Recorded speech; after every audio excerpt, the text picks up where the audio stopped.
Well, good morning. My name is George Cohen. Day 3 of the annual meeting. What a great meeting it's been, but what our great Army, part of the Joint Force, and you're going to hear from this distinguished panel this morning, really the heart and soul of what the Army's doing. It's part of the Joint Force. I want to welcome you. Thank you for joining us for this contemporary military forum entitled Multi-Domain Operations. As your professional organization, the Association of United States Army's Institute of Land Warfare is proud to provide forums like this one throughout the year that broaden the knowledge base of Army professionals and those who support our Army. This is but one of many ILW contemporary forums this week, as we at AUSA continue to amplify the U.S. Army's narrative to audiences inside the Army and help further the Association's mission to be voice for the Army, support for the soldier. AUSA members help tell the Army story and support our soldiers and their families. A strong membership base is vitally important for our advocacy efforts in Congress, in the Pentagon, and the Defense Industrial Base, as well as to the public in communities across the country through AUSA's 123 chapters. I'd like to take a moment right now. If you're an AUSA member, we would like to recognize you. Please stand if you can, and we'd like to give you a round of applause.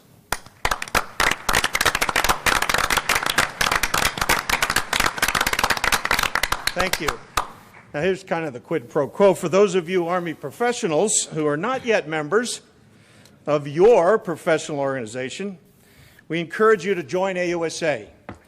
And you can do that very simply by visiting the AUSA membership booth, which is booth 307 in Exhibit Hall A on the floor downstairs, or you can do it online at ausa.org/membership. Very easy. So if you're a member, we are so thankful that you're staying with us. And without further ado, I'd like to turn it over to General Pete Palmer, and he'll moderate the panel. So, Pete, over to you. Welcome, everybody. This panel's on multi-domain operations, and as most of you know, that as the Army looks forward to the future, we develop concepts that eventually lead to capabilities that we can field on how we're going to fight and win and do the engagements in the future. So today we're going to be looking at where our next future is going for discussions, and we've got a great panel with that.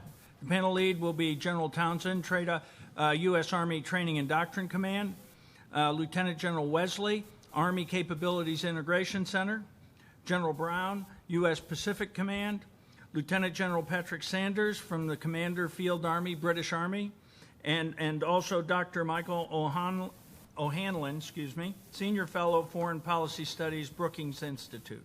Sir? Thanks, Pete. Good morning. I feel like I'm a little bit in the interrogation block of Sears School right now with these Klieg lights shining. If you see us doing this, it's just we're trying to see who the questioner is out there. Today's panel is on multi-domain operations. And before I get started, I'd like to offer special thanks to General Bob Brown, who's traveled from the Pacific, and he's going to give us some perspective on some real-world multi-domain operations, to Lieutenant General Patrick Sanders, my battle buddy from the UK, who's traveled here to give us a multinational partner perspective, and Dr. Michael O'Hanlon from Brookings, who's going to give us some thoughts, a little bit of historical perspective, and maybe a little bit of red teaming here. Our purpose today is to facilitate a discussion of the most current evolution of the Army's new warfighting concept, multi-domain operations. On Monday, the Secretary of the Army gave in his opening remarks, referred to multi-domain operations as our warfighting concept for the future. That's driving us towards the Army of 2028. Yesterday, the Chief of Staff of the Army also went into greater detail about multi-domain operations in his Eisenhower lunch speech. We also gave a briefing yesterday. That briefing was pretty well attended yesterday afternoon. The intent was to try to lay out some of the details that this panel format doesn't allow us to get into. And so today we'll now facilitate a discussion on multi-domain operations. So how this will work is we'll first provide a little bit of an overview of the concept. That'll be done by Lieutenant General Wesley. Then General Brown will give some real-world briefing, a real-world update on his operational experience with an experimental organization that our Army has called the Multi-Domain Task Force, and the work that they've been doing in both experimentation and real operations in the Indo-Pacific theater. Then Lieutenant General Sanders will give a little bit of perspective from an allied partner perspective. And then Dr. O'Hanlon will give us a historical perspective, a little glimpse into the future perhaps, maybe a little some thoughts on red teaming of our ideas. Then we'll turn it over to Q&A. And there'll be, we'll take cards from the audience here, and Pete will tee those up for questions.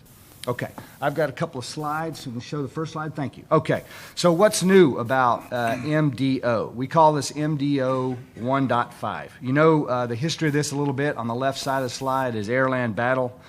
On the right side of the slide is this new version of the concept. We published Multi-Domain Operations 1.0 last year. Last spring, the Army senior leaders tasked me right after I assumed command of TRADOC to evolve our warfighting concept, to expand our warfighting concept, to increase the detail, and to operationalize it as soon as possible.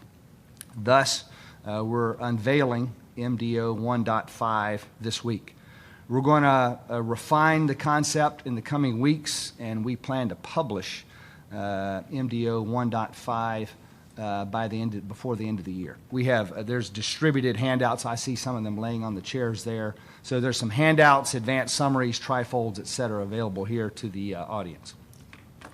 Bottom line up front, this concept will drive change to achieve the Army's vision of ready today, more lethal tomorrow. So what's the problem we're trying to solve? Next slide. So, you know, every concept is trying to solve a problem. What's ours? Simply layered standoff. So I just heard a senior defense official give a speech a few minutes ago, and he referred to we're entering into a new era of great power competition. And that's what this concept seeks to address. Now, there's some different versions of this slide out there. Some are more complex, more detailed. I chose this one because it shows very simply what our near-peer adversaries are up to. They have studied us carefully since the end of the Cold War, and I think they've got two big kind of key ideas. One, that they're going to compete aggressively below the threshold of armed conflict. And number two, they're going to present multiple layers of standoff from the strategic whole-of-government level down to the tactical level to hold us at arm's length, both in competition and in armed conflict. Now, at the tactical level, we frequently refer to this as anti-axis or area denial capabilities. What our adversaries have done is they've taken that notion of anti-axis area denial and they've expanded it to the strategic and whole-of-government level, even in competition before armed conflict, to hold us off. We're calling that layered standoff. As far as competition goes, I think they think this is where they have an advantage and over us in the West. And we once knew how to compete effectively, short of armed conflict. We competed with our near-peer adversaries during the Cold War and defeated them. I think we've lost some of that game, and we're going to have to find a way to compete as effectively in this new era of great power competition. So what's our answer to this problem? Next slide. So it's multi-domain operations. The U.S. Army will conduct multi-domain operations. We will rapidly and continuously integrate our capabilities across all domains: air, land, sea, space, and cyberspace, to prevail in competition. One of the key components of competition is deterrence. If we fail to deter in competition and we move into armed conflict, we will penetrate and we will disintegrate the enemy's layered standoff. We'll then exploit that freedom of maneuver to win, and enforce a return to competition on terms favorable to us. In simplest terms, though our potential adversaries can contest us in all domains today and in the future, we're going to integrate them faster. We're going to integrate them better than they can. This is a core competency of the United States and the U.S. military, and we will capitalize on this skill to dominate our enemies in the future. We're going to constantly present multiple dilemmas to our adversaries in all domains at a rate they cannot compete with. Okay, I'll now pass the talking stick to Lieutenant General Eric Wesley, the Director of ARCIC, the Army's Combat Integration Center. That Capabilities Integration Center, that organization will be transitioning from TRADOC to Army Futures Command by the end of the year. He's going to provide you an overview of how we're going to conduct multi-domain operations in the future. Eric? Thanks, sir. How in 5 minutes? Start timing. So let me start by backing up a little bit. And as the guy responsible for publishing a concept, just quickly want to mention the role of a concept. If you're like me, before you went to TRADOC, you might not even have thought through what a concept is or what the purpose is. And so I would argue that this is fundamentally important for an Army that's getting ready to change, because what concepts do is they give you the framework of the Army that you want to build. And a good concept, when written correctly, is infeasible. That might seem counterintuitive, but a good concept is infeasible because if it was feasible, we'd make it doctrine and we'd go execute it. Doctrine is that which we can do with the resources and people that we have. So this describes the Army that we want to build in the future, so it's a reach goal. I think that's important to describe up front, and it worked for us once before when we drafted Air-Land Battle. It resulted in the Army we know and love today. We think this is probably the most fundamental rewrite of a concept since 1981 when Air-Land Battle came out. General Townsend said I'd describe how this works. There's a slide up there that shows a comparison. I won't brief that slide right now, but it's a good reference that compares both Air-Land Battle and multi-domain operations because we think they're fundamentally different. General Townsend described the problem, and the problem is multiple layers of standoff. And in many ways, the scenario we face is inverted relative to what we knew if you were growing up in Europe, where we had interior lines and we were already there, and we faced echelons in great numbers that would attack us. This is different because we're strategically out of position relative to what we knew in Air-Land Battle. The multiple layers of standoff start domestically with everything from the Russian, Chinese, other involvement in our domestic politics with respect to cyber, social media, etc., and then all the way back into the tactical level. So if you have a standoff problem, the first thing you have to be able to do is penetrate. What we're saying is compete, penetrate, disintegrate, and then exploit and recompete. The competition part is critical because it sets the stage to enable the penetration. So what we say in competition is that we want to do three things. We want to enable our forces to defeat their ability to create dissension or break cohesion amongst the coalition. We want to defeat that effort. The second thing is to deter. And then the third is to enable rapid transition to conflict. In many ways, you could say we're not doing that right now. And the ability to constantly assess the order of battle and be prepared through stimulation of sensors really provides an option I'll talk about in a minute that is distinct from what we have today. So the first thing we have to do is compete, and compete in ways that we're not comfortable with right now, and we can talk more about that later. The second is then penetrate.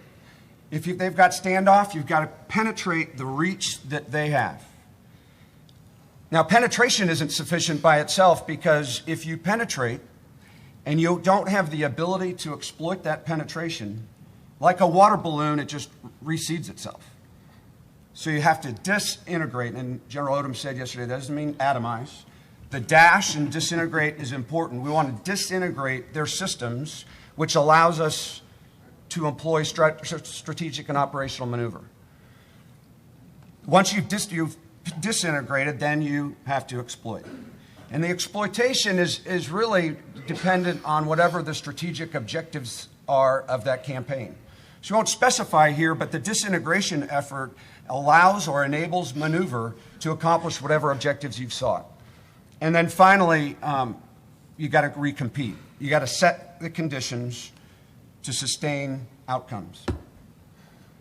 Last thing I'll say, and I think my time is coming to a close here. What this concept does, we believe, is it provides another option for our senior leadership. In many ways, deterrence as we knew it has been challenged. Deterrence is challenged because of what General Townsend talked about, because they are achieving their operational and strategic objectives left of conflict. So deterrence is relatively, becomes muted because if they're achieving their operational and strategic objectives short of conflict, massive retaliation doesn't really mean anything. So therefore, what this does is it offers a second option, because our current options are do nothing or engage in a protracted campaign. If we can transition quickly to create dilemmas for our opponents by virtue of our competition space and our ability to penetrate, disintegrate, and exploit quickly, we can alleviate a protracted conflict. Thank you. All right, I believe I'm up, and really a great opportunity to be here. Exciting to see a concept being developed that will lead to new doctrine and key to the future. And I'm even more excited because I'm the guy that gets to put it through its paces out in the Indo-Pacific region. And as was said earlier, show where it is feasible and how we can use it in the future. So General Townsend and General Wesley did a great job covering the concept of multi-domain operations and the really evolutionary process that's occurred. And we're seeing some revolutionary impacts as we apply it against the many challenges in the Indo-Pacific region. Every theater and every combatant command will be incorporating multi-domain operations into how they fight. And in the Indo-Pacific, we're seeing it now with the testing of a maneuver formation that has unique multi-domain capabilities. And I'll explain a little more about that. We've had a 18-month U.S. Army Pacific and Indo-Pacific Command, an 18 months into a 36-month pilot program where we're using this unique maneuver formation as a part of multi-domain ops, but it's certainly not all. It's one formation, multi-domain task force, and we're using it in joint multinational exercises, simulations, tabletops, experimentation, really anything and everything we can do to evaluate, assess, and capture critical information to inform that doctrine we're talking about. And we've got to go, I think it's really key, from concept to doctrine faster. As Steve Townsend was talking about airland battle, it took like 14 years. I wish we had 14 years. We don't. So we've got to do it faster from concept to doctrine. For that reason, as we're going through this, we have the right TRADOC folks out there with us, doctrine writers, lessons learned folks. We have AMC, test and evaluation experts, and we look forward, as Army Futures Command is standing up, they're a key part of it as well, staying closely linked with them. So again, as we're learning something, it can move faster. There's no doubt some of the key lessons we're learning, this has got to be joint and multinational, that we're not going to do anything of any significance alone. So we can do this, and our allies and partners can't. And certainly joint integration is a key aspect. And one key concept within multi-domain operations is this multi-domain task force. So it's a critical concept, proving to be a real game changer out there. It's maneuverable, it's tailorable, scalable, lethal, and very effective against the A2AD threat that Steve Townsend mentioned. It's also very survivable on land, which didn't surprise us, but some others, it did surprise them. And this, again, multi-domain task force, a part of multi-domain operations. It's anywhere from about 350 people at the core of the command and control to up to 2,000, depending on what you snap link into it. And it's forward deployed is key. And that core being forward deployed is really critical. I'll talk a little bit more about that. And then in that joint C2, it's got to have Navy, along obviously Army, but Navy, Air Force, Marine, Special Ops have to have that C2, or you've got some real challenges. Additionally, it's got a special new element we call the IQs. intel, cyber, electronic warfare, and space portion. And this is at a higher level, the intel, cyber, electronic warfare, and space, farther forward than ever before. Though that's the core of the multi-domain task force. And then other capabilities are snap linked in as needed. For example, long-range precision fires. It's hard to imagine a time you wouldn't need those, but there may be a time that you don't. A maneuver element, probably about a battalion size, that's capable of denial and deception, as well as security. And then air defense artillery, an aviation task force, again, may need it sometimes, may not others, and logistics support you're going to need just about all the time. But it might be you can get that from your multinational partners, so you don't need that. So again, we're saying that can be snap linked in. So we've proven that the Joint C2 command and control and the IQs portion of the MDTF is really a key in the competition phase. It's also key if it moves to conflict. But getting them there early in the competition phase is critical. Enabled you to make key decisions, particularly in cyber and space domains, and posture yourself if things should go worse and head into conflict. Of course, long-range precision fires are the central aspect of the multi-domain task force, and they're key. But also, so is maneuver. Again, it's that far forward, it's got to be able to maneuver. Denial and deception at levels where we've never seen before, and a little bit different denial and deception, where sometimes you're going to try to hide something, other times you're going to put so many hundreds of thousands of things out there that you'll confuse the enemy. Where is the real, actual thing they're looking for, and they'll waste a lot of time. And then again, survivability being key. So, and I think a key thing, and I stole this from Steve Townsend, I'll give credit where credit's due, and he hit it right on the head, that we learned that you've got to go from episodic integration, where you can integrate, but it takes weeks, sometimes months, to continual integration. It really takes minutes and hours. And that's a big difference from where it takes a long time. We can do that, but it takes a long time. We've got to make it where it's much more regular and truly integrated. And then some other key lessons just to, again, all sensors and shooters have to be agnostic. So it doesn't matter whether it's an Air Force, Navy, Marine, special ops platform. You should be able to have a sensor forward that can share with multiple platforms that could affect that target. That sounds easy. As we all know, it's not. We have that challenge sometimes even within our own service, let alone between services. Convergence, that was mentioned, we're finding is critical.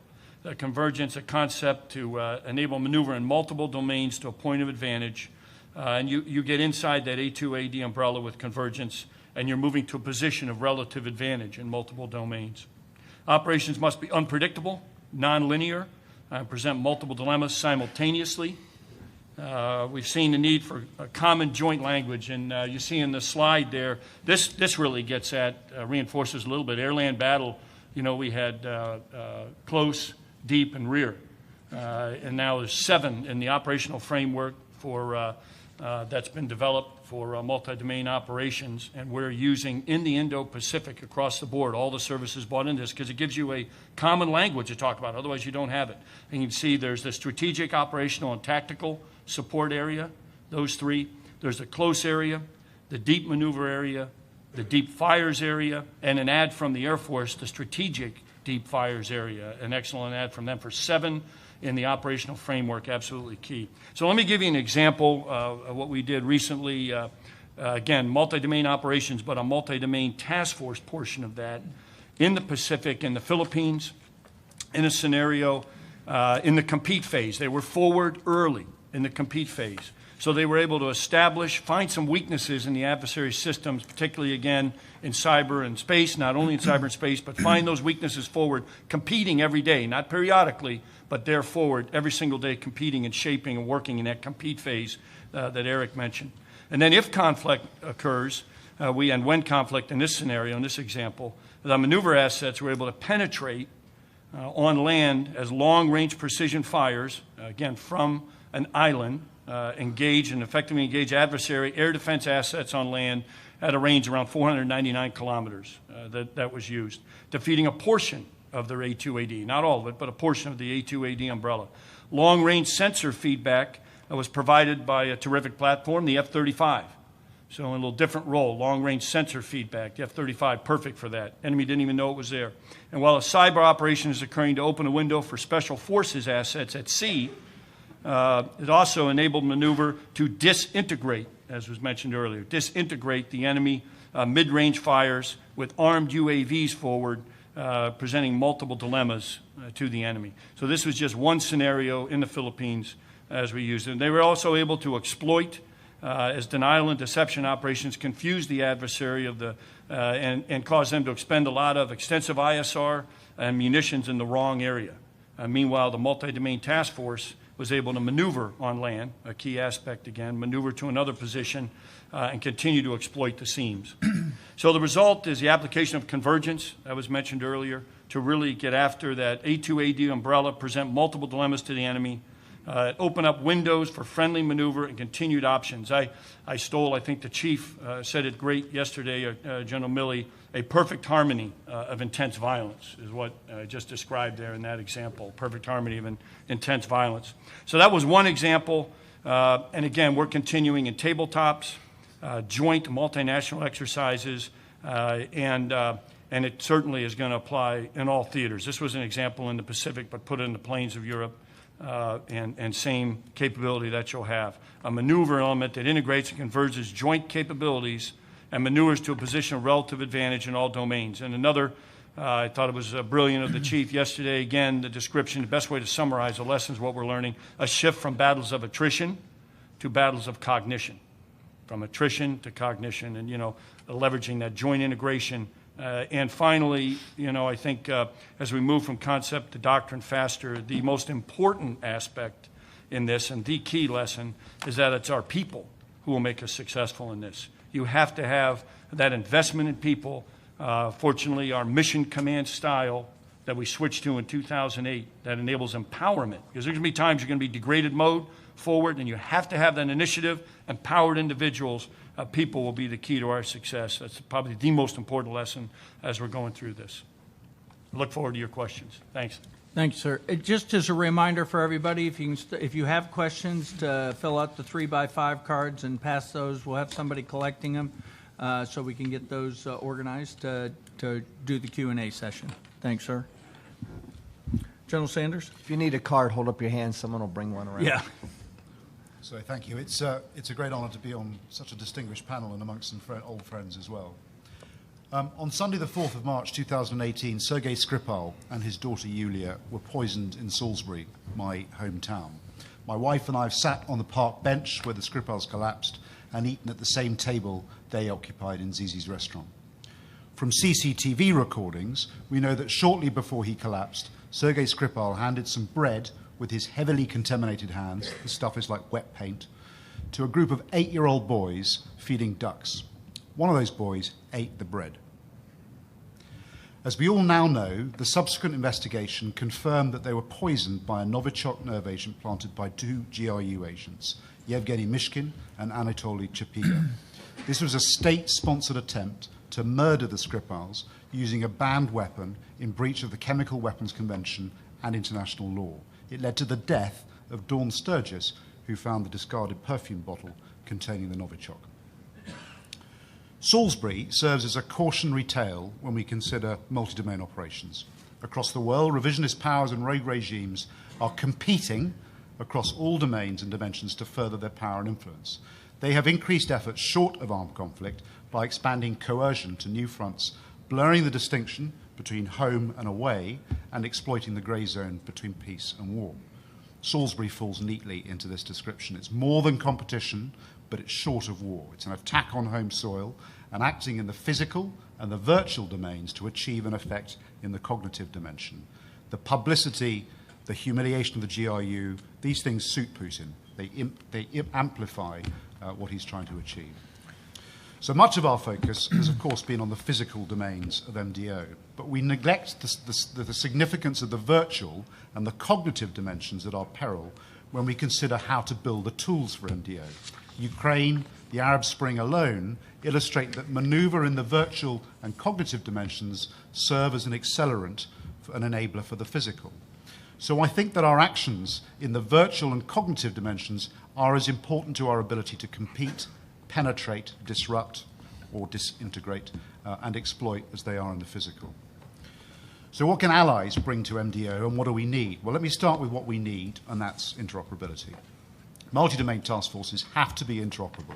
It is hard enough, as we've heard, to make it joint, let alone making it interoperable with allies and partners.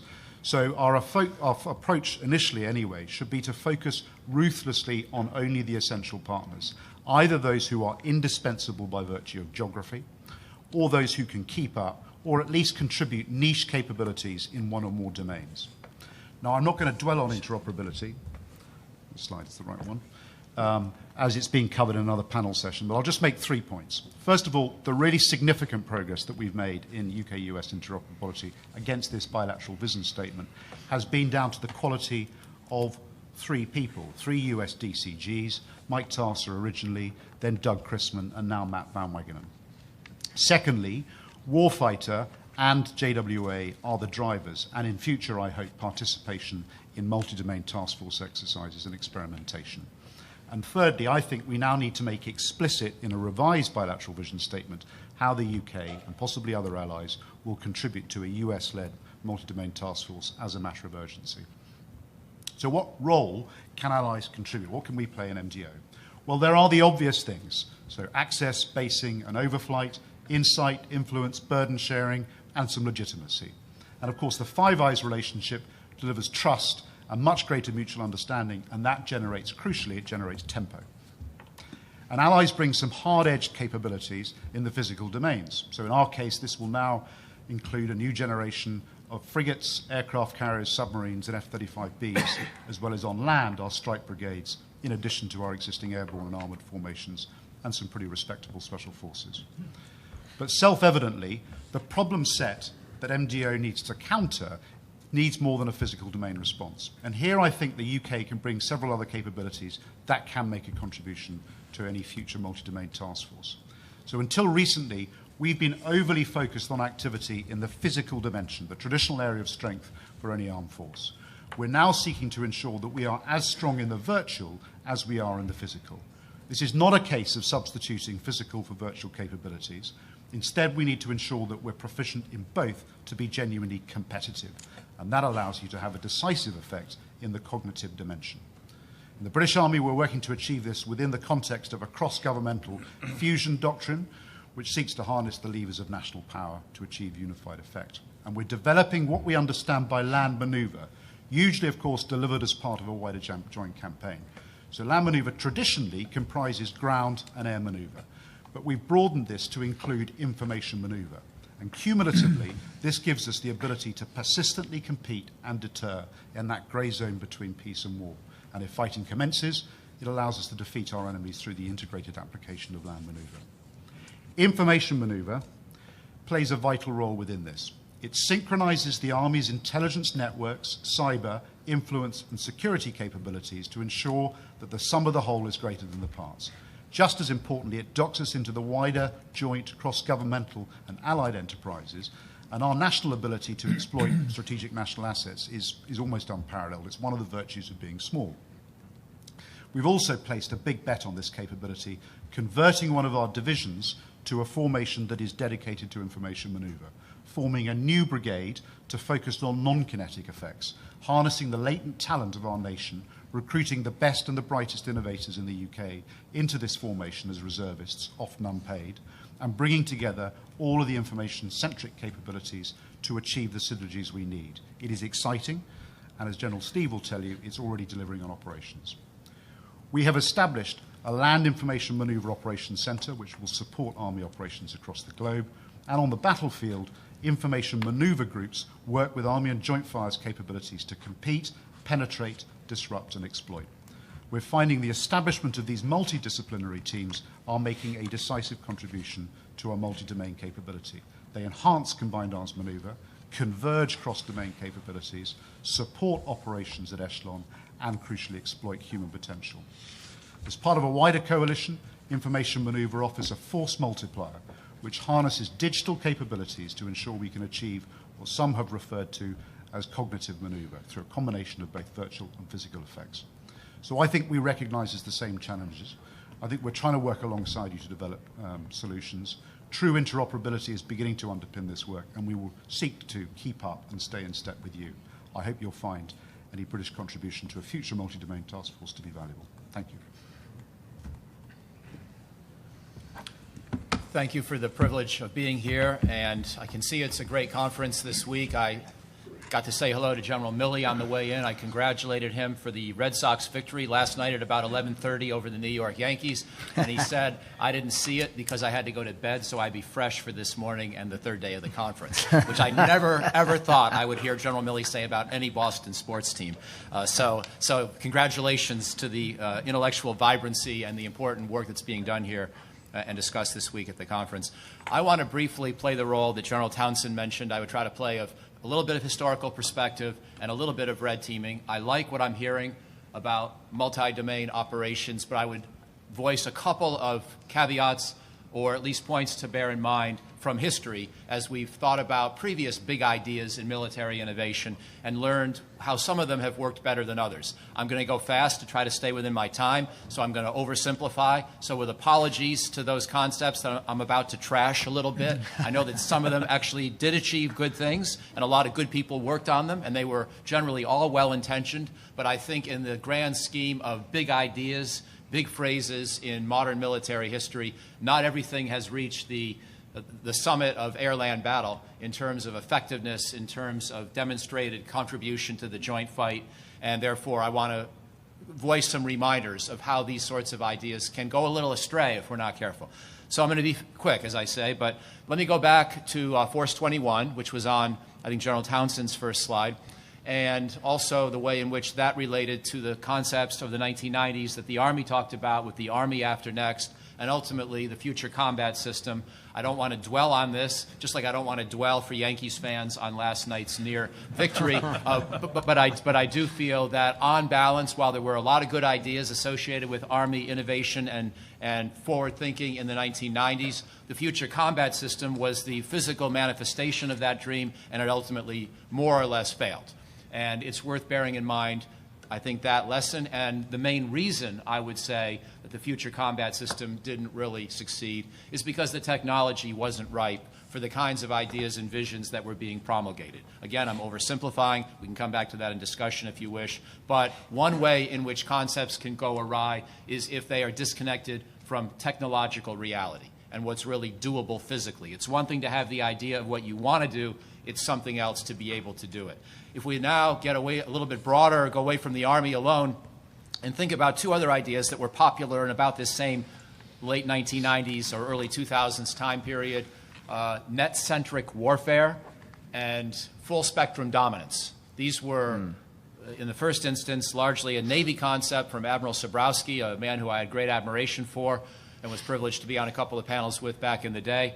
And then the full-spectrum dominance was much more of a joint vision, which also went along with Joint Vision 2010, 2020, 2030, 2035. We heard about those. That was a sort of a period of time when there was always a new iteration every couple of years.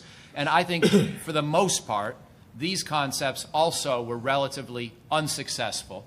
And the reason I would say they were not that notable for their lasting contribution, they were too big and broad and vague. They were kitchen sink ideas. Now, net-centric warfare was a little more specific, but I think the problem was on, again, technology, that Admiral Sabrowski and others recognized we were at a crucial moment in cyber capability, but unfortunately, a lot of the things we were doing in the cyber realm were actually making the problems worse, not better, largely by taking off-the-shelf software and putting it on all sorts of weapons and command and control systems, which now have resulted in unreliability for these systems, especially in the face of great power threats, countries that are capable of getting into these systems and making them fail. So again, bear in mind, if you're not matched up well with the technology, you can get in trouble, and also if you try to do too much. If you try to make these concepts so inclusive that everybody gets to play because you're trying to be a good morale builder for the joint force, and you wind up saying things like full spectrum dominance. Of course, who could be against full spectrum dominance? It's like being against apple pie, except that, the Yankees and the Red Sox both couldn't win. Not every technology is equally ripe. There are moments in history where certain things are more doable than others. And if you use a phrase that's completely ecumenical and inclusive, you're probably resorting to a least common denominator kind of thinking that's not going to help you very much. Let me try to keep speeding up. Army operating concept. I liked the Army operating concept of a few years ago. H.R. McMaster, General Perkins, others. But the reason I liked it personally was that I felt it was pushing back usefully against some, in a very subtle way, but still an important way, against some of the new emerging conventional wisdom in Washington and with the Obama administration, which is we're not going to do these messy conflicts anymore. We're just going to focus future fights on the kinds of wars we like to fight. We're going to get away from coin and counterterrorism and stabilization missions. This was sort of the moment, 2012, 2013, 2014, when the Defense Strategic Guidance and the QDR tended to say all these things. The Army was not going to maintain a large force structure capable of large-scale stabilization any longer. I thought much of that civilian guidance was wishful thinking, and it's the sort of thing we engage in the United States. Every time we come out of a messy set of conflicts, we decide we're never going to do that again, which is sort of the most dangerous sort of strategic thought you can have, that you get to choose which wars you will fight. To some extent, we should try to choose. To some extent, we don't get to choose. And therefore, I thought Army operating concept pushed back by reminding people that today's soldier needed to be ready for many different kinds of scenarios, not just the ones that the civilian leadership or strategic community might prefer to see us focus on going forward. I'm going to finish up now quickly with two others of more recent vintage, Air-Sea Battle, and then its successor. And how many people remember the name of the successor? The Joint Concept for Access and Maneuver in the Global Commons. I hope I've been somewhat critical of that concept already just by naming the name, because clearly, as much as it was trying to do some good things, and probably has, Air-Sea Battle began as a little too much of an echo of Air-Land Battle. It wasn't clear, by the way, where the Army and the Marine Corps and the Allies fit into Air-Sea Battle. It sounded a little bit too anti-China for the time we were in, and the Chinese knew it was against them, and we all said it wasn't against them, and no one believed anything they were saying, really, because we all knew we needed to get better at Pacific operations, long-range operations. But Air-Sea Battle seemed a little too parochial, a little too narrow, and a lot of people that I talked to in the Army and Marine Corps thought it was a play by the Air Force and Navy for more budget share, more than it was anything else. Now, that may be more of a problem in how it was unfurled and discussed. It may not be inherent to the concept, but again, as Air-Sea Battle transitioned to Joint Concept for Access and Maneuver in the Global Commons, it sort of revealed itself to be a little too big, a little too vague. Again, watch out for big, vague ideas. So, in conclusion now, let me say one or two words very fast on what this makes me think, this historical perspective about multi-domain operations. There are some good things, there are some cautionary notes. I'm just going to tick them off, and we can discuss more later if you like. Good things. There's a lot of focus on cyber and other command and control vulnerabilities. And General Wesley talked to me about this when I visited him at Fort Benning last winter. It was very much his focus there. I know the Army's been pushing this sort of thinking. We have built up command and control expectations and systems that are probably not going to survive in the face of a determined peer adversary. And obviously the wars of the 21st century have probably made this problem worse because of the nature of the enemies we had in Iraq, Afghanistan, and the broader CENTCOM theater. They were not capable of threatening our space, cyber, et cetera. And so we got a little bit too accustomed to owning this space without contestation. So I like the fact that multi-domain operations constantly talks about vulnerabilities. It also talks about anti-access area denial and keeps that concept central in our thinking, namely how enemies can prevent us from approaching their territory. That's useful as well. And it does focus on great power competition, which therefore backs up the national security strategy, the national defense strategy. Again, that's all to the good. If I have concerns, they're not meant to be harsh criticisms, but they are concerns. Some of the slides, some of the language is still very broad. It makes it seem sometimes like we're trying to do everything, be all things to all people. So sometimes there's an emphasis on repairing vulnerability, but then there's an emphasis on long-range strike with admiration for General Brown's framework, but still, if I could use the 7 different zones, it's both a reflection of the reality of the modern battlefield, but it's also a lot to remember and a lot to focus on simultaneously. Are we thinking primarily about offensive fires or defensive resilience? Are we thinking primarily about new technologies like directed energy and hypersonic weapons, or are we thinking about short-range air defense and longer-range artillery? You know, you see where I'm coming from.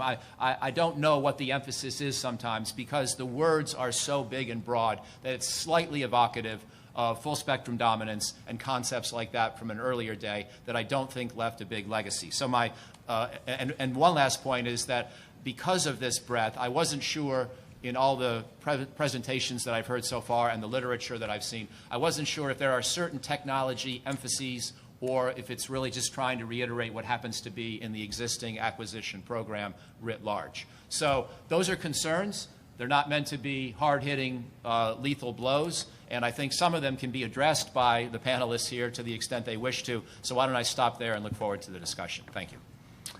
Thank the panel, and now we'll transition to question and answers. And again, I request that if you have it, hold up your card so you can pass them to the center, and we'll get them up here to be able to answer them. Let me start out with the first question. General Townsend, General Wesley, how do you see the relationships of concepts to doctrine between Army's Future Command and TRADOC? Okay, I'll take that and pass it to General Wesley. So first of all, General Wesley laid out what's the definition, the difference between doctrine and concepts. Doctrine, of course, being how we fight the Army we have today, and concepts are how we think we're going to fight our Army of the future. It's also designed to draw our Army there, not just doctrinally, conceptually and doctrinally, but also physically, right? To drive the systems that we will need to employ that doctrine in the future, and the training of the leaders and the soldiers and all of that. So this concept is, as Eric said, pretty infeasible today to do it to the degree we have to do it. Do we do multi-domain operations today? Absolutely we do. And as General Brown suggested, I've been quoted before, today we would do what I would call episodic synchronization of the domains.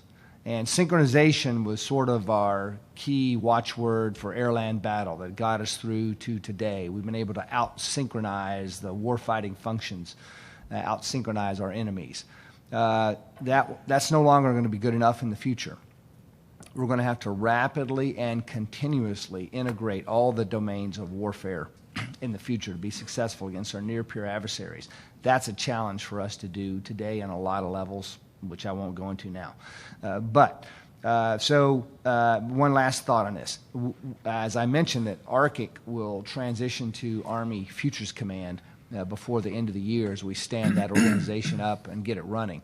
The development of future concepts and the next evolution of multi-domain operations that I hope will address some of Dr. O'Hanlon's criticisms or cautionary thoughts there.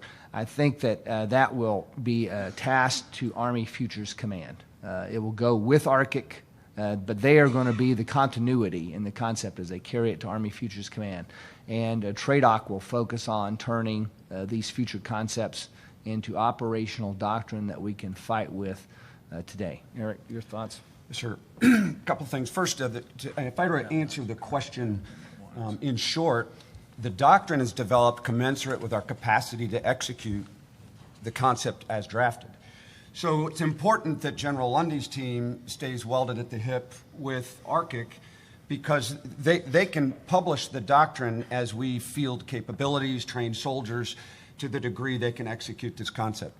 But I would direct your attention to the slide that's there. It's a bigger question that I think is important as it relates to what Army Futures Command will do to bring multi-domain operations to fruition by 2028, which is what the Secretary has charged us to do. And so what you see there on the right, it's sort of a busy chart. I'll just walk you through it. On the right, what that shows is a series of palm years that gets you to 2028. And by the way, there's not too many between now and then, right?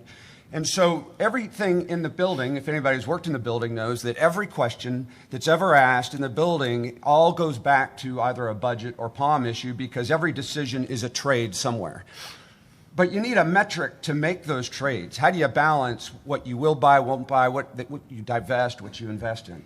And so you really got to go all the way to the left side of the chart. And it starts with a pacing threat. And I'd note that this is the first time in probably 25 years that we have formally used a pacing threat to develop concepts. So we've got a pacing threat. We did the Russian New Generation Warfare study. We've got a good read on what we think our opponents are doing. And we also have the NDS that gives us guidance as to how the Army should fight. And then you develop a concept, and the concept reconciles the problem that the pacing threat poses to you. And that's what we're talking about today. But you can't stop with just the concept. once you publish the concept, you need a strategy to get to 2028 or whatever your destination period is.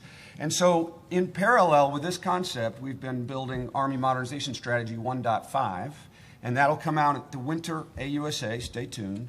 And the key thing about this strategy is it will be DOTML PF wide.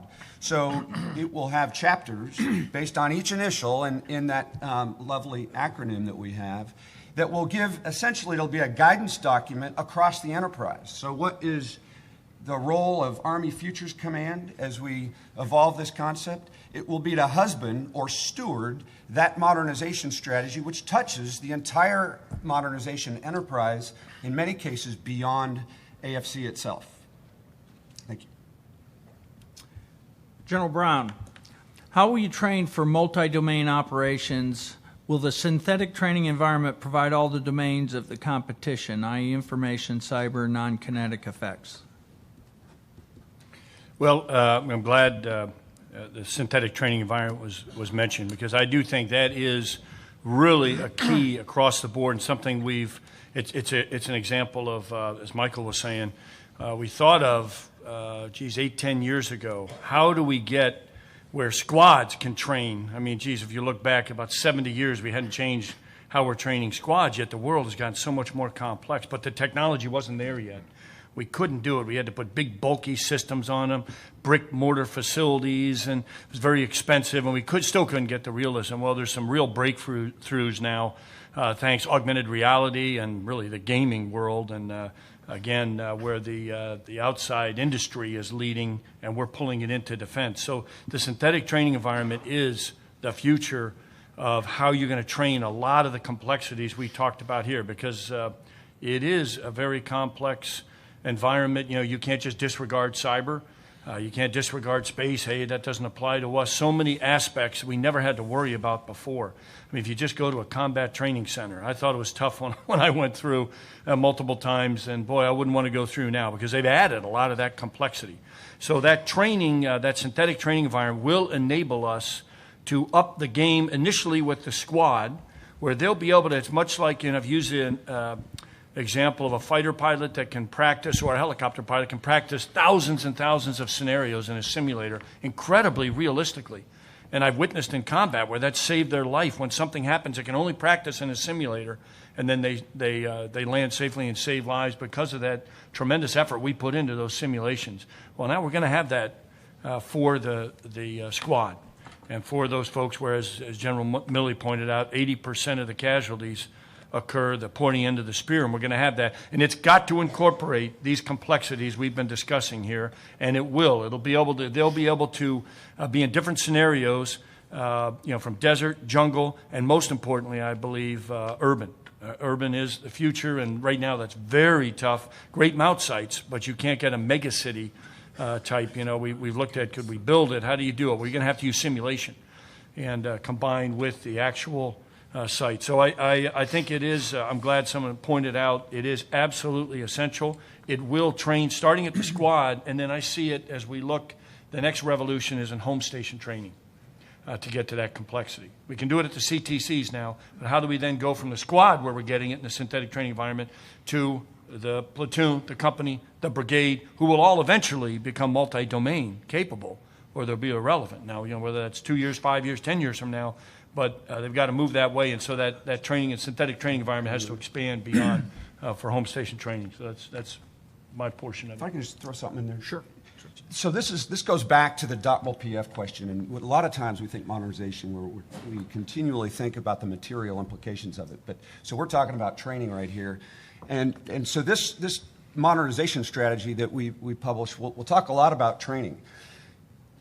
It did in airland battle too. One of the reasons we developed the CTCs was because the installations we had, that many times developed in the last century, were too small to fight an airland battle type construct. So it impacts training. In this case, it is going to be the STE environment. And here's the reason why I think it is a difficult concept to execute. It's going to be a very rapid, hyperactive battlefield that's exceedingly lethal. So getting reps and sets into the hands at all echelons on how to fight this will be fundamental. We talk about, take a great quarterback like Peyton Manning Tom Brady. They take thousands and thousands of snaps from the line before they get really good. A major today who is going to do his KD time in a brigade might get 1 rep at the National Training Center. And this is a lot harder than playing football. So we've got to, we will develop, or we've got to come to grips with a complete paradigm shift that probably harkens back to 25-100-101, where we change our training paradigm in a way that gets a lot of reps and sets into the hands of soldiers at echelon. May not be many in here remember battalion training management system and the plastic cards, 8-step training model. Well, I think there's a modern version of that. That'll all be on apps and stuff now, but that definitely is a modern version of that. A great point. General Sanders and General Townsend, we anticipate the use of unconventional warfare by our near-peer competitors outside the high-intensity battle. There will likely be irregular warfare augmented by the use of partisan resistance forces by, with, and through U.S. and allied special forces operations. Please describe your thoughts on the offensive use of unconventional warfare in the application of MDO scenarios.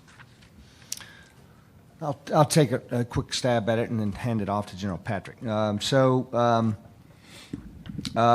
You heard, we have seen real-world examples of the use of unconventional warfare today, competing in competition short of armed conflict. Little Green Men in Crimea and the Ukraine are great examples of that.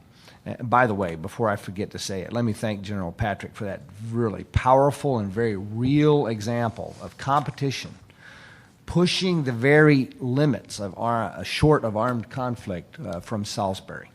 But this is another example of using unconventional warfare, Little Green Men, running around accomplishing their strategic objectives short of armed conflict. So I think I said earlier that we used to know how to compete with our near-peer adversaries, and I think we've just kind of gotten rusty there. That skill has atrophied a little bit, and we're going to have to pick up not only our military competition game, but our whole of government competition game. And General Wesley mentioned the importance of that, especially in competition. The whole of government, the diplomatic, the informational, the economic competition becomes prime, I think. But there's going to be a military competition there short of armed conflict. And it's a recognition that we're not really at peace. And that sort of goes against our U.S. culture a little bit. We're in peace and then we transition to war. What our national security strategy and our national defense strategy recognizes this period of competition. And so I think unconventional warfare is going to be certainly a part of that. I'm not sure about the offensive use of unconventional warfare, but just unconventional warfare in general will certainly be part of that. General Patrick, your thoughts on that? Thanks, General. And we've got some history sometimes quite helpful. We ran an empire effectively this way, and we're not the only ones to have done it. The notion of proxy maneuver as a subset of land maneuver is kind of what we're getting at here. Now, some of this is because it's politically convenient.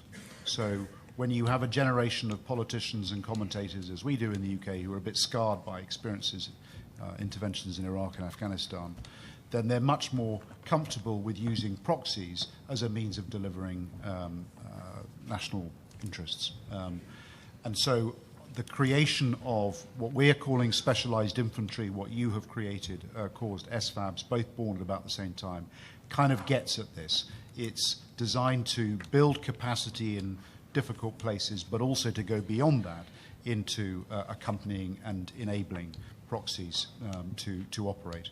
And this is a flank that I think that we can and must exploit in any multi-domain operation, because you're sowing uncertainty, you're operating right the way through the enemy's depth, and you're also doing it at multiple levels of war, because we all know how much you get tactical or strategic compression when it comes to these sort of operations.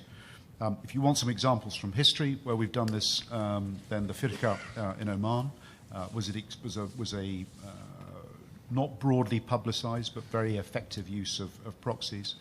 But I think we also, and you could say the same thing about Ukraine now, but we shouldn't be naive, because our enemies are going to be doing this to us, and arguably already are in some parts of this era of persistent competition that we're involved in at the moment. And sometimes it's not helpful to think of these things and label them as insurgencies and counterinsurgencies. They're part of a broader strategic competition. I can see the chief of the Swedish Defence Forces nodding. If you want some practical experiences of how they're experiencing competition from a Soviet perspective, just speak to him. Russian, sorry. Thank you, sir. Mr. O'Hanlon, you mentioned that selected joint Army operational strategic concepts are disconnected from technology reality. How would you prioritize joint concepts to achieve a realistic future outcome? First, I don't want to come on quite that strong. I'm not suggesting they're disconnected. I'm suggesting that when you have a big, broad, ambitious concept that goes across many geographic domains, many services, allies, many types of problems, that the risk is inherently going to be that you lose your focus and that you start over-promising. And the most dangerous result can be that you actually start believing that you've got options in war that you really don't, because you've been telling yourself you're following this new big idea long enough that you start to believe your own rhetoric. I'm not suggesting that's what's going on now. That's the danger, however, with any big idea. The other danger is you lose your acquisition and your training focus, and you try to do everything instead of doing those things that are really, feasible in a new way at a given moment in time. So, obviously, we could have a whole discussion on different realms of technology, but it strikes me that probably the number one vulnerability we'll have a hard time addressing is going to be the ability to move large forces close to an enemy's territory, the physical vulnerability. The other big vulnerability is in the resilience of our command and control systems against cyber and anti-satellite and anti-sea cable attack and those sorts of things, not to mention electronic warfare at the more tactical and operational level. So I think prioritizing any mitigation of those two problems or vulnerabilities, it has to be near the top of the agenda. But of the two, command and control and the inherent vulnerability of moving big forces near enemy territory, I'm not persuaded that that they're both equally solvable. I think we probably can make a lot of headway in making CQ-DI more resilient. I'm not convinced it's going to be feasible to really approach China or Russia with forces in the hundreds of thousands of total troops at a place where they know we're coming. And so if it's a specific fight in a specific place, direct defense or direct liberation of a piece of seized Allied territory, I think is inherently becoming more difficult just due to trends in technology, and multi-domain operations may or may not be able to change that fact very much. So again, we got to bear in mind what's really feasible, not just what would we like to do. Thank you. General Brown, accepting the reality of Indo-Pacific operational environment, which is currently characterized by robust AAAD actions by peer competitor China, from political to submarines, long-range precision fires, and forces deployed island base, are we able to fight tonight? Well, an easy question. It's about time, you know. Holy smokes. One thing I'm really proud of is just a lot of focused work. You know, the last couple of years has been just a little bit of focus on North Korea. And I was saying at the Indo-Pacific breakfast this morning what difference a year makes. If last year I would have said that, there'd be a summit between, President Trump and Kim Jong-un, they'd probably drag me off the stage and have my head examined. And here, those things happen. You can't predict it. But one thing that's happened with that laser focus from the challenges from North Korea over the last 2 years is an incredible effort to have a all things Pacific and tremendous support from Joint, certainly Army, and then in theater, a laser focus from Indo-PACOM as well that has been incredibly beneficial. And so I feel very as responsible for the Army forces, 85,000 plus that would in the theater assigned already. I feel very confident they are ready to fight tonight and more, better readiness at higher levels than ever. Now looking, again, we all want diplomatic effort is the lead, and no one wants to fight. You have to be crazy to want to fight, but at the same time, our nation asks us to be ready. So I feel very confident we're ready. And in our set the theater role, we're as ready as we've ever been. And prepared, and in things like little operations like we have non-combatant evacuation operations that U.S. Army Pacific has for the whole theater, and if we should have to execute it, even in Korea, we've come a long way, and tremendous efforts, and we are more ready than we've ever been, and would be complex, but we could do it. So I feel very confident in that. Now, getting to a little bit more to the future, if we want to pull in China and fight tonight, I think. We have got some. We've had a period of strategic atrophy, where, as the Secretary of Defense said, where others have built, and we have some work to do. And the good news is, this concept gets us right down that path, and it ties in perfectly, absolutely perfectly, with the 6 Army modernization priorities. They fit this. It's not like these are disconnected. They fit perfectly. Number one is long-range precision fires, which I was just talking about, the key aspect we're finding in multi-domain operations in the multi-domain task force, those long-range precision fires. Got to be able to get back where we can outgun, and being the senior mentor for long-range precision fires and the cross-functional team. Another tremendous thing we have done, created these cross-functional teams, because in my 6 years in TRADOC, the hardest thing I had to deal with Combined Arms Center, Maneuver Center, was trying to pull all these folks together to move in the same direction. PMs, acquisition, keep .mil PF going. Well, now you have that pulled together into cross-functional teams, and the establishment of Army Futures Command. Fantastic. I know we're putting a lot of pressure on them. They haven't done anything yet, but I'm positive Mike Murray and Army Futures Command, it's the right way to go to be able to cut through a lot of the stuff that has caused us problems in the past, and synchronize us and help us with .mil PF to get where we need to go, so we can fight tonight against a near-peer and anybody. Can we do it now? Of course. But can we do it better if we get after multi-domain operations and work, again, the acquisition process and all those aspects and the modernization priorities? Absolutely. That's what we need, and we're heading in the right direction. Thank you, sir. General Townsend, General Wesley, the Army modernization priorities appeared to focus heavily on technology. Although that will help us address the changing character of warfare, it appears to not focus as much on the nature of warfare and its impact on the human dimension. How does each priority integrate with the human dimension? Okay, I'll take a first crack at that. I think I would disagree that they focus on technology. All of these, there are actually 8 cross-functional teams that support our 6 modernization priorities.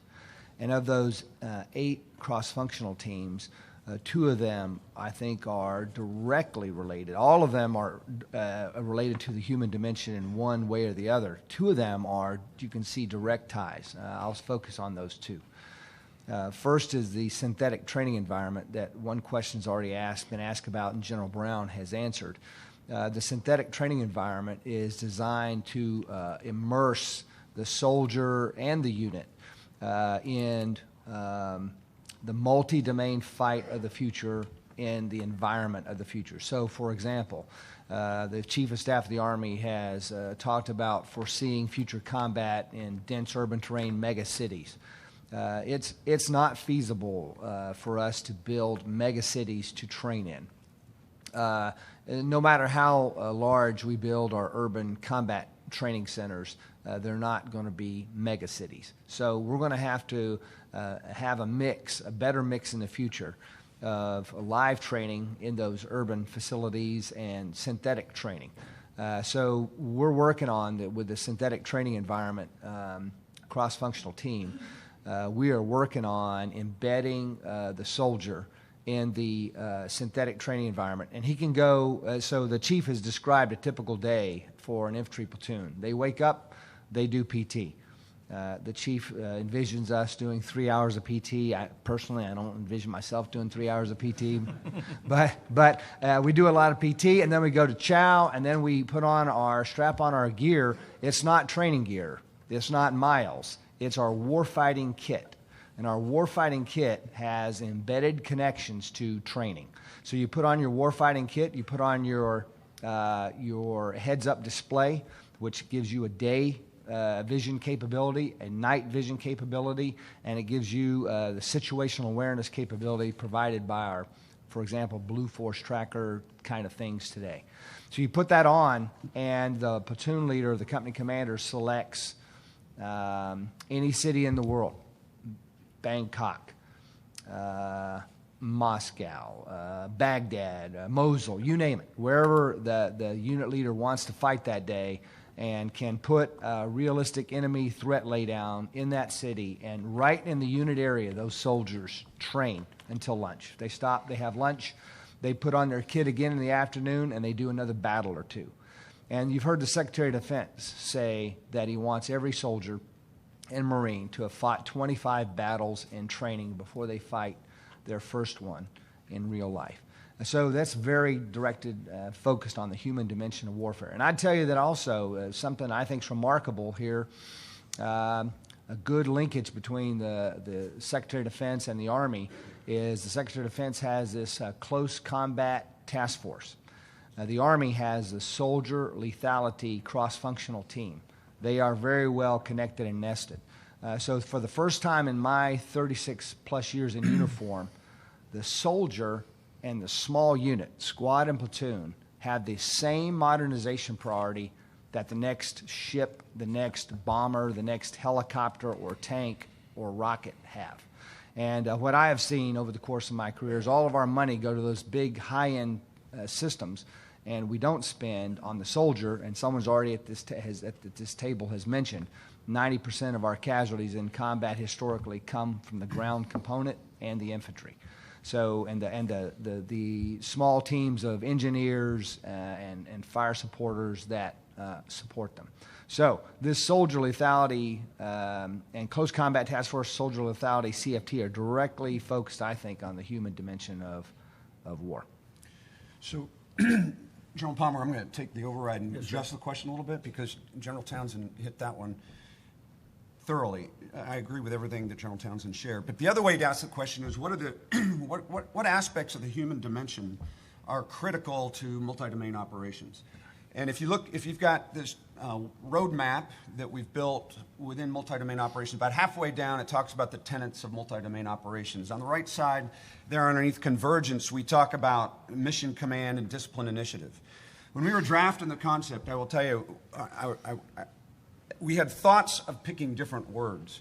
My biggest concern when you read mission command is a fundamental human domain factor in executing multi-domain operations is that our eyes will glaze over and we'll go on to the next sentence.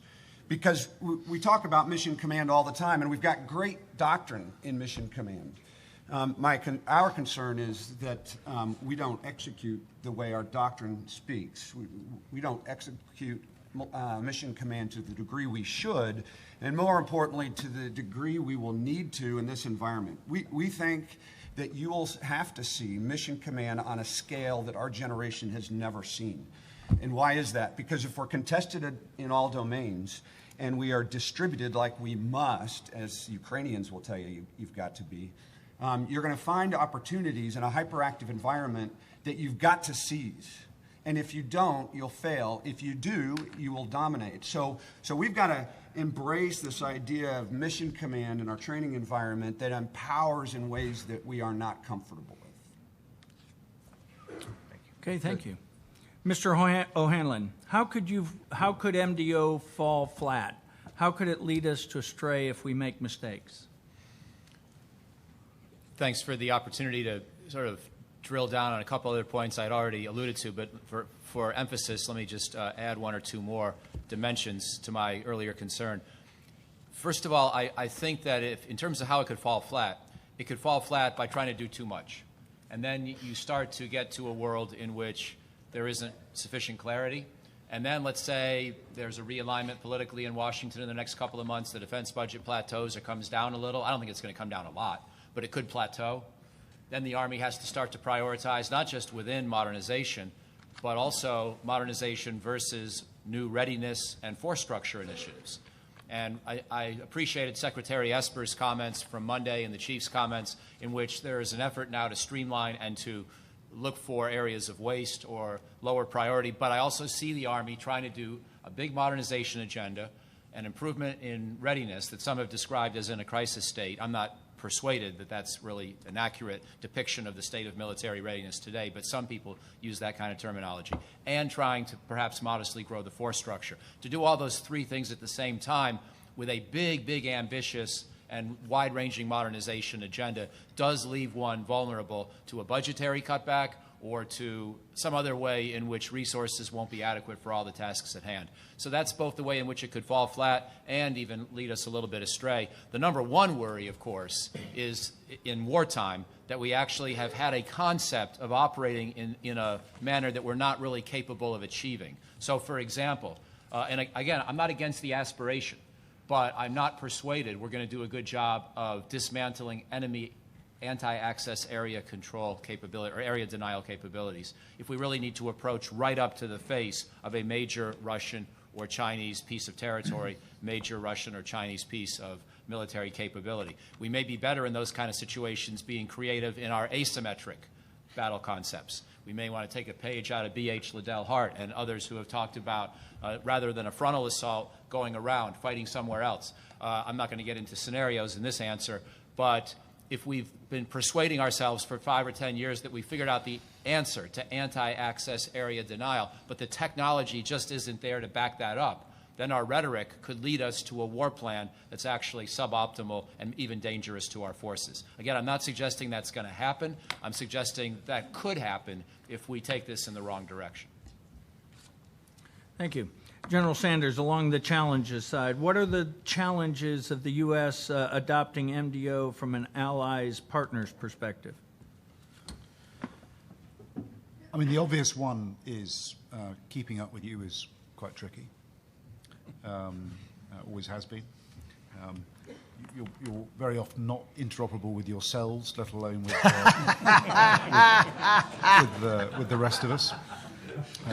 But that's not a reason not to do it. And I think that because this feels, for all of Michael's really helpful scrutiny and questioning of some of the challenges we face with this feels like the right answer to the problem set that we're looking at, or it feels like we're beginning to answer the right questions. So it needs to be done at pace.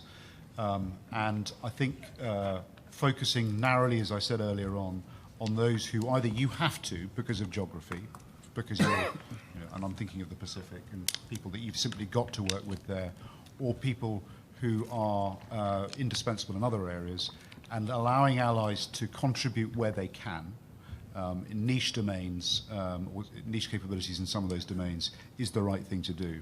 But I wouldn't go broad front. I would be quite disciplined about the partners that you try and bring with you to begin with.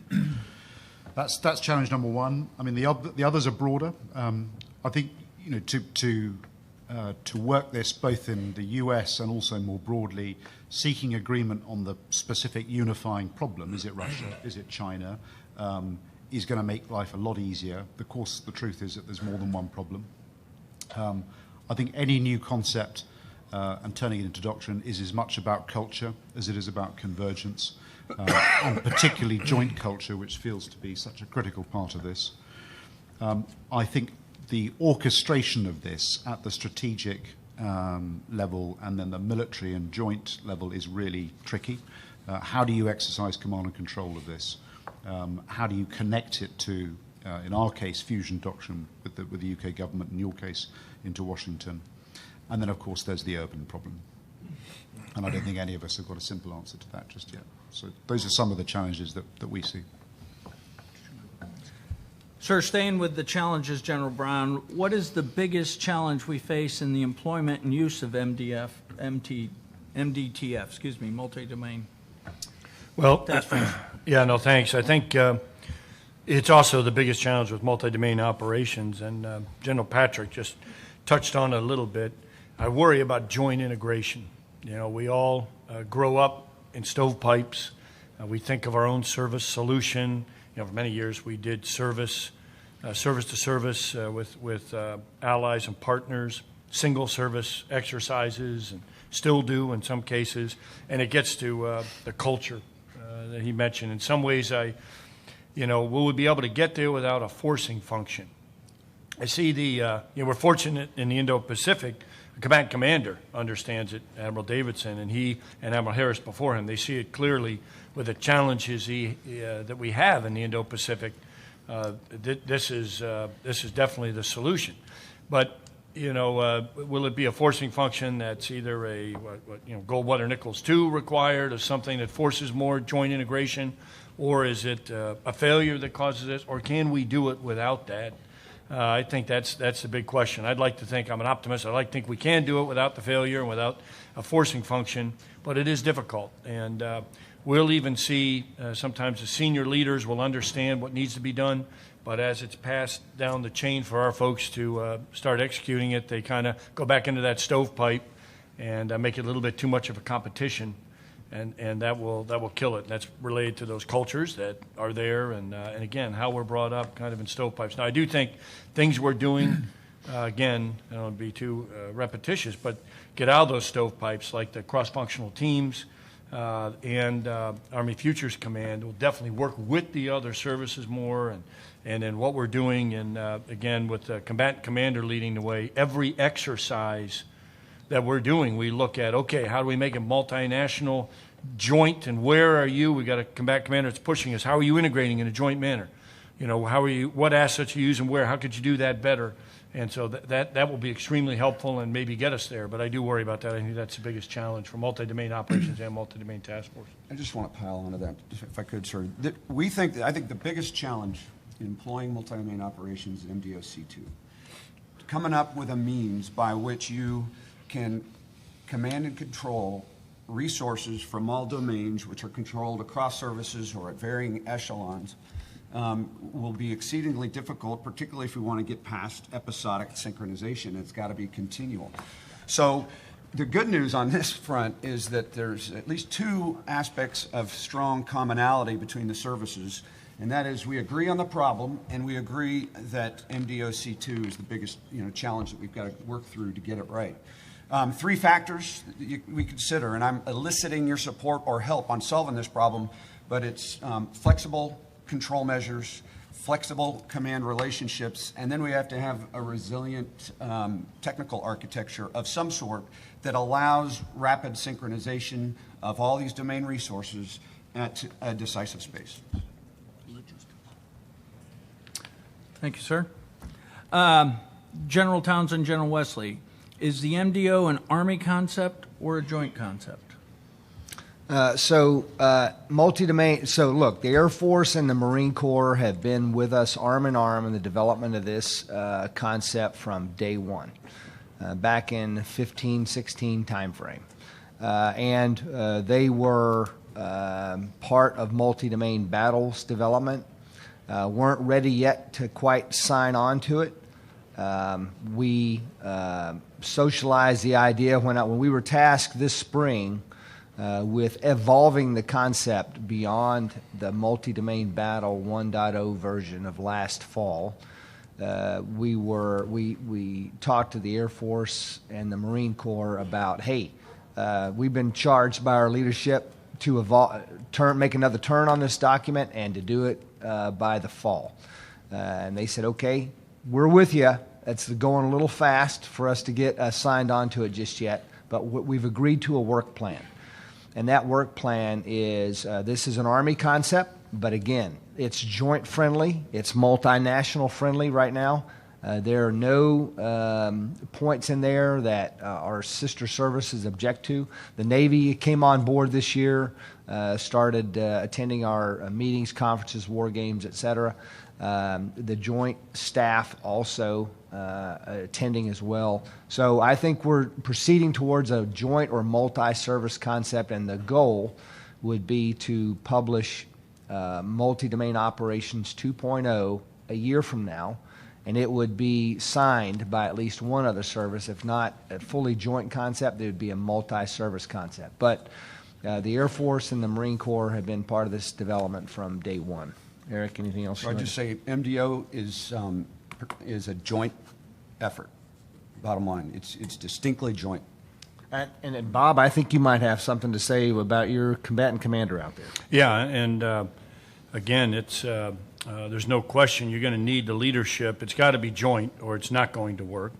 And for us, we have the second Navy Admiral in a row as our biggest proponent, because again, the challenges that you face, you have to do this. I mean, it's very logical, and I agree with Michael that, you know, the AOC started to lead us to this path, and almost right in front of us say, wait a minute now, it's got to be the multi-domain operations is the solution, and how you can pull this together. And that combatant commander's emphasis in the joint is key, and joint integration, absolutely key.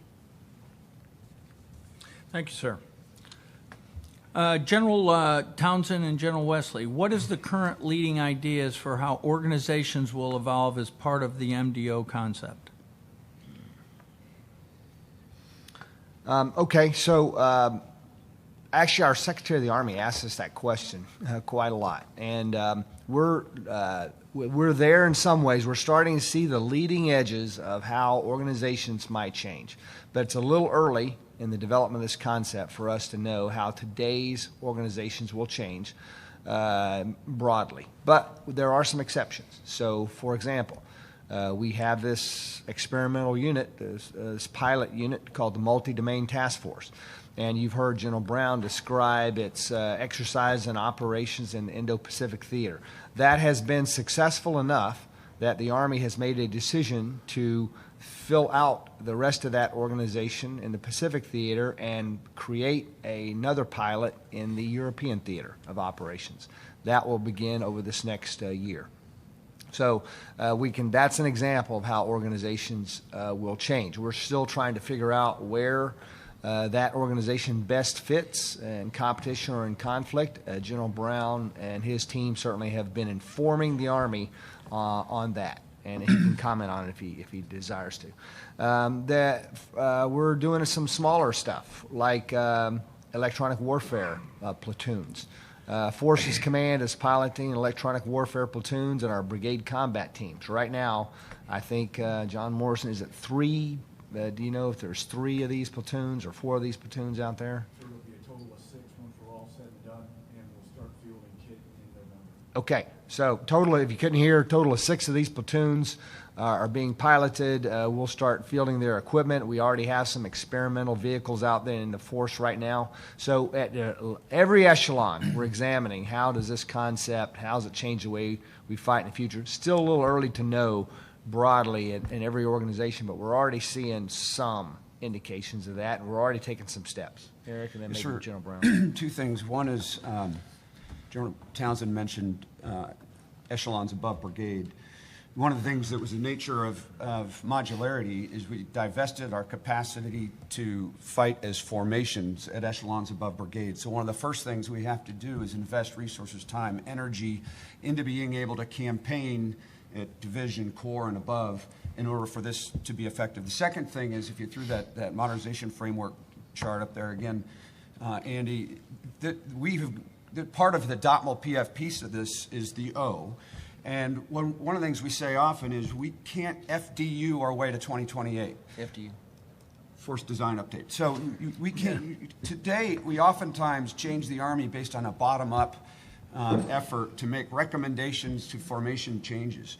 If we're going to fundamentally change the Army, it's got to be top-down. And so that's the O there. And right now we're working through a number of organizational changes that the centers have submitted to us. And we'll put together a design. It won't be right, but as we experiment our way forward, we will have at least a pathway to get to that end state. General Brown, can you comment on where you think maybe MDTF fits? And Yeah, so first we're MDTF. We really thought it would be at about the core level. What we're finding is it's really the Combined Joint Task Force level right now. It doesn't mean it might not be valuable at the core or field Army level, but right now what we're seeing the most is in the theater, a theater asset, Combined Joint Task Force level. Again, but that doesn't rule out that there might not be others. And I would add on some of the things we're finding, changes that you could see coming. SHORAD is one that is already happening, where we had divested of it earlier. Counter UAS capabilities, and of course that goes along with the SHORAD and even innovative things like lasers and that, and then fires, some major changes, strategic, operational, and tactical level of fires, and then even things like hypersonics, potential game changers, and hypervelocity projectiles in those areas, and then certainly in cyber. You're going to have to see some change in where cyber is located, and a lot of us have been talking this for years. You're going to have to be able to do, we have to get after those policies. We have to be able to do more offensive cyber, obviously, potentially forward in a joint operational area, limited, but you've got to get at offensive. If you're going to maneuver in cyber, you're going to lose if you can only do defensive. Defensive is critical, but you're going to have to be able to do some offense. Those are just some of the things that might change formations and things that we're seeing early on, but there's many more. So, thanks. Thanks, sir. General Townsend, another distinction between the current great power competition and the Cold War is how integrated we are in some of the instruments of power. Our iPhones are assembled in China, for example. How does our level of economic integration with China and Russia affect the military's ability to compete below the threshold of conflict? I'm glad General Townsend got that one. Okay. So since I've been called out, I'll take a first crack, and then I'm going to ask for volunteers to my right to help out. Okay. Look, if you went back to that chart, I don't know if they are agile enough to pull up my second chart where I talked about the levels of competition. Basically, it starts at the whole of government there, and you'll see that the adversary is competing with us diplomatically, informationally, and economically. So our economies are intertwined, and short of conflict and competition, we'd like all of our economies to benefit from this interrelationship. Yeah, you can see it there at the top there. But make no mistake, our adversaries are competing with us in that space.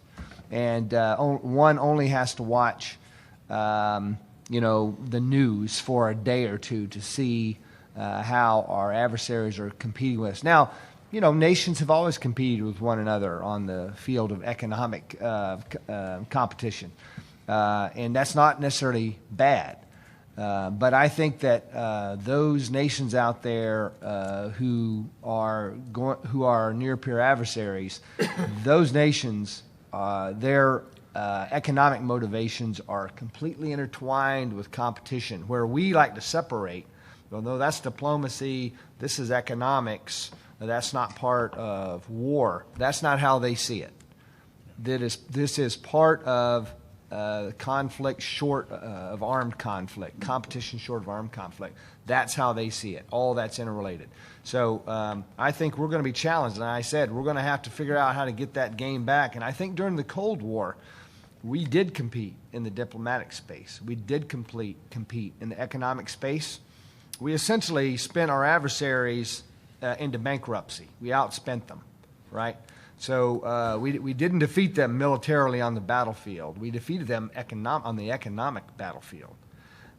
We competed with them in the information space. So I definitely think we're going to have to figure out how our nation is going to compete on those playing fields. And I'll ask for anybody to throw me a lifeline. Michael? Great answer, General. I'm going to give a more specific answer, which is I don't often recommend government reports for your fun reading, but there was a very important report done last week, and one of the worst titles, however, is something like Understanding and Assessing U.S. Defense Industrial Base and Supply Chain Vulnerabilities and Their Resilience Against Enemy Attack. That was the title. And the task force is something like the Independent Task Force in response to Presidential Executive Order 13608. So they couldn't even get that, but the report is fantastic. And what it does is it goes head on into the question of where have we allowed ourselves to develop specific kinds of weaknesses or vulnerabilities, everything from rare earth metals coming primarily from China, certain kinds of chemicals for propellants and for munitions coming primarily from China. The report painted with a pretty broad brush, and I'm not really convinced that the specialized glass we get from Germany for certain cathode ray tubes is really a national security crisis. But if you read through the report, and there's a classified annex as well to get into specific technologies, it does point the way forward towards taking an eye towards, as you get into actual crisis or conflict, where some of these vulnerabilities could be acute. And it's basically an agenda for trying to mitigate sole source dependency on foreign suppliers. So I think we should take that approach, and sometimes we need to subsidize the certain lower tiers of the defense industrial base, for example, to make sure that we at least have inherent domestic or friendly NATO and close allied capability in some of these key technology areas. The report is very, very good. Thank you. Okay. General Brown, what gaps do you think we have in the human domain? What does our soldier leader bring to the MDO fight? Have you tested it in the MDTF? Yeah, well, don't get me started about the human domain. I think, it is, as I said at the end, that's the fundamentally the most important lesson we've learned. Fortunately for us and several of our allies, we have a command and control system, mission command of empowerment. And so we have the ability to empower individuals, and we work it.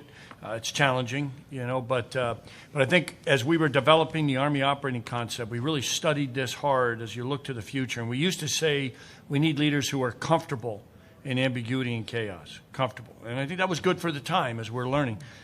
Comfort doesn't win anymore. And if you look in the Army strategy, it sums it up very well, what we determined. Trusted teams of professionals that thrive in ambiguity and chaos. You're going to take a team, trusted teams of professionals, because they're going to be tested like never before, empowered and tested farther forward. The old Private Brown could be on CNN that night.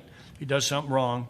And then those teams of professionals, because, again, the Army is a profession, and anything you do wrong, it's going to, you're going to be exploited greater than ever before in history. Look at the speed of a tweet, the speed of a text that we'll talk about those things. So it's the ability to thrive, and that's a different way as you're bringing in. Fortunately, as you heard earlier, we're not lowering quality and bringing in soldiers to the Army. We're keeping the quality because they've got to be able to thrive in ambiguity and chaos. And those leaders, developing those leaders, that's why we go back to things like the STE, synthetic training environment, is so key.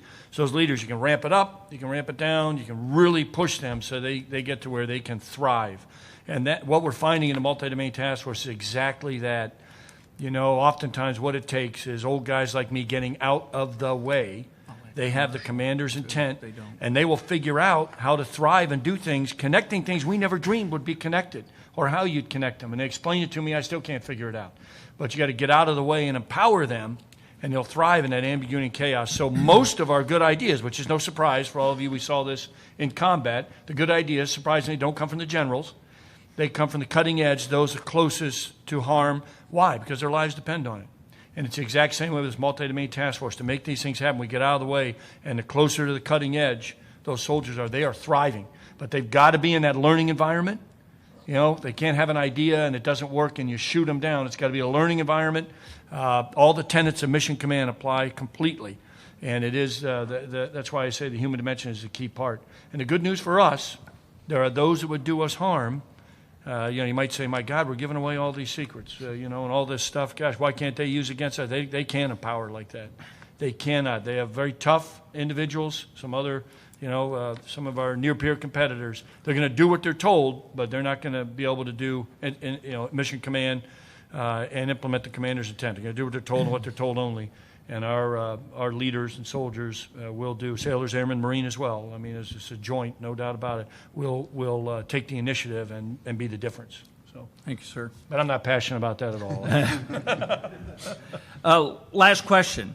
General Wesley, General Townsend, as we in industry digest MDO 1.5, what is your feedback mechanisms for industry to back brief you on the capabilities that might help more MDO from concept to doctrine?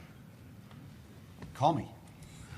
No, seriously, and if somebody in the room is trying to find a breakthrough, come see me, because we're looking for this solutions to hard problems all the time. There's two things I would probably answer to that. Number one is industry days. ARCIC does industry days. The centers do industry days, and those are venues where we really are letting our hair down in order to hear your feedback. So take advantage of those industries days and hold the center commanders accountable for giving you that venue. The other one, and I'll pitch for AUSA, General Ham is recognizing the importance of the annual meeting and the winter meeting. He said, golly, why don't we do this more often in a more focused manner? And what AUSA does is it gives uniformed personnel an opportunity to talk candidly with industry. And these AUSA hosted roundtables about once a month, but particularly focused on the 6 modernization priorities. And that gives an opportunity for the niche industry to come with their concerns maybe or ideas sharpened against those that are trying to employ MDO. Thanks. The only thing I'd add to that at all is that each of our cross-functional teams, the 8 that I mentioned that are working on the 6 modernization priorities, all of them have a very robust engagement with a plan with industry. So I think that's your first inject point is with those CFTs and their leads. Okay, we'll wrap up. That was our last question. Thank you to the audience for showing up. We got a pretty full house here and had great questions from the audience. So I want to thank you for your interest in this topic, for showing up and participating. I also want to thank our panel here today for participating and providing really good thoughts here. Our purpose was to facilitate a discussion about our Army's new warfighting concept, multi-domain operations, and its current evolution. Provide an overview of that concept, provide you with some examples of how we're doing multi-domain operations even today, and how we envision doing them in the future, and then also to provide a few cautionary thoughts coming from us about our own concept. Sometimes we get criticized for not listening to the criticism, and actually that's why we asked Dr. O'Hanlon to participate in our panel to actually tell us what are the potential pitfalls here, to let all of you know that we're getting informed about that, and we're deliberately moving to try to avoid those pitfalls. And I'll just finish with where I started. We are in an era, a new era of great power competition. And our nation and our Army need to think effectively about how to navigate this era. And multi-domain operations is how our Army plans to navigate this path to and through the future. Thanks for coming today.